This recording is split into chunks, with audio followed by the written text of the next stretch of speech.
Okay, so for this question, we're going to do 469 divided by 4 as the bus stop method. Now I know this is going to have a remainder because it ends in an odd number and all the numbers in the 4 times table are even. I'm going to lay it out with the bus stop. I'm going to put the number and the divided by here, so 4, and then 469. If I'm not feeling as confident, I can put my 4 times table down the side. So 4, 8, 12, 16, 20, 24, 28, 32, 36, 40, 44, and 48. So I'm just going to go up to 12 times.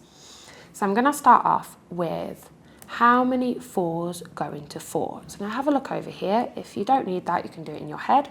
So how many 4s go into 4? Well, that fits precisely. So the answer is 1 4 goes into 4 and none left over.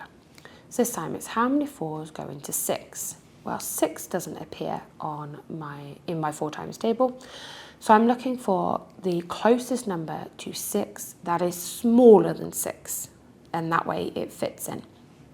So the closest number to 6 that is smaller than 6 is 4. So 1 times 4 equals 4. So I'm going to put a 1 here.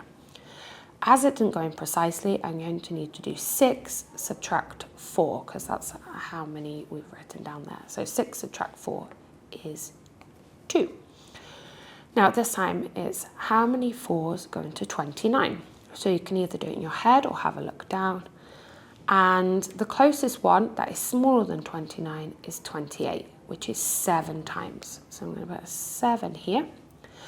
And then as 29 isn't in the 4 times table, I need to do 29 subtract 28, which is 1. So as I've got no more numbers here, this now becomes remainder 1.